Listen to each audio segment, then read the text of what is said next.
Pengaplikasian model adalah proses pengecekan dan penerapan model matematis, statistik, atau fisika dalam suatu sistem, proses, atau kegiatan.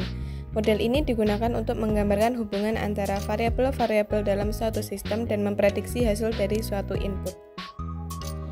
Permasalahan sampah di Indonesia sudah sangat mengkhawatirkan. Data Sistem Informasi Pengelolaan Sampah Nasional Kementerian Lingkungan Hidup dan Kehutanan tahun 2022 hasil input dari 202 kabupaten kota se-Indonesia menyebut jumlah timbunan sampah nasional mencapai angka 21,1 juta ton. Dari total produksi sampah nasional tersebut, 65,71% atau 13,9 juta ton dapat terkelola. Sedangkan sisanya 34,29% atau 7,2 juta ton belum terkelola dengan baik. Dapat dilihat persentase komposisi sampah berdasarkan sumbernya. Timbulan sampah dari rumah tangga merupakan penghasil sampah terbesar dibandingkan dengan sumber-sumber sampah lainnya, yaitu sebesar 38,3%, lebih besar dari timbulan sampah dari pasar tradisional yang hanya 27%. Dari persentase sampah rumah tangga tersebut, 57% didominasi oleh sampah organik yang didominasi oleh sampah sisa makanan, kayu, ranting, dan daun. Cara kerja instalasi biogas. Cara kerja instalasi biogas melalui 3 tahap. Ketiga tahap tersebut merupakan suatu alur kerja yang terus-menerus yang terjadi pada 3 tabung yang tersedia. Secara rinci, tahapan-tahapan tersebut sebagai berikut. A. Tahap penampungan, pengenceran, pengadukan, dan pemasukan bahan baku. Bahan baku kotoran ternak dimasukkan ke dalam tabung penampung, kemudian dianjurkan dengan menambah air hingga perbandingan antara bahan padat dan cair 1:1. Selanjutnya dilakukan pengadukan sampai merata. Bahan-bahan yang tidak berguna dan diperkirakan mengganggu proses pembuatan biogas seperti kayu, batu, dan bahan-bahan yang keras diambil. Kemudian bahan tersebut dimasukkan ke dalam tabung pemroses atau digester. B. Tahap pemrosesan, pengambilan, dan pemanfaatan biogas. Tahap ini berlangsung pada tabung pencerna atau pemroses atau digester. Bahan baku yang sudah dianjurkan dimasukkan ke dalam tabung digester. Untuk pertama kali memasukkan bahan baku ke dalam digester sampai penuh. Gas yang pertama diproduksi membutuhkan waktu antara 4-15 hari. C. Tahap pengambilan sisa limbah setelah diambil gasnya. Sisa limbah diperoleh dari melubernya kotoran yang bercampur air dari tabung penampung sisa limbah.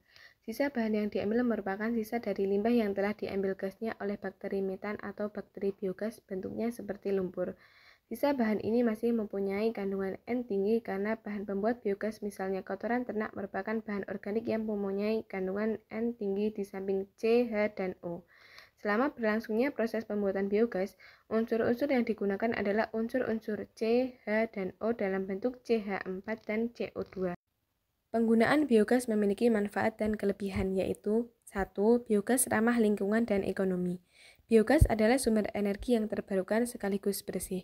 Gas yang dihasilkan melalui biosigation tidak menimbulkan polusi sehingga benar-benar mengurangi emisi rumah kaca yaitu mengurangi efek rumah kaca. 2. Biogas mengurangi polusi tanah dan air. Biogas mengurangi limbah TPA, menyegarkan lingkungan, menghasilkan kebersihan dan sanitasi yang baik. Tempat pembuangan sampah yang melimpah tidak hanya menyebarkan bau busuk, juga memungkinkan cairan beracun mengalir ke sumber air bawah tanah.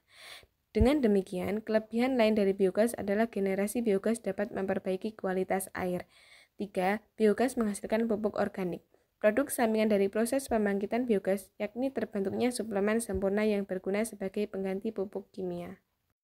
Kementerian Energi dan Sumber Daya Mineral melaporkan bahwa pencapaian penyebaran reaktor biogas yang hanya sekitar 50% dari target 49,6 juta meter kubik pada 2017. Tahun 2018 mencatat tingkat pencapaian yang lebih rendah, yaitu sekitar 30% dari target 69 juta meter kubik.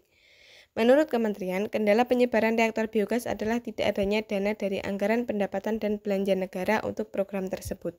Dengan model biogas rumah tangga yang sudah terpasang mencapai 47.505 unit di seluruh wilayah Indonesia dengan menghasilkan biogas sebanyak 75.044,2 meter kubik per hari atau sekitar 26,72 juta meter kubik per tahun. Meskipun pemanfaatan biogas belum maksimal dan masih banyak hal yang perlu dibenahi, namun di target pembangkit listrik tenaga biogas mencapai mencapai 5,5 gigawatt pada tahun 2025. Harapannya, biogas akan menjadi salah satu energi alternatif utama bagi masyarakat Indonesia pada masa yang akan datang dan dapat menjadi salah satu upaya untuk menjaga bumi dari pemanasan global.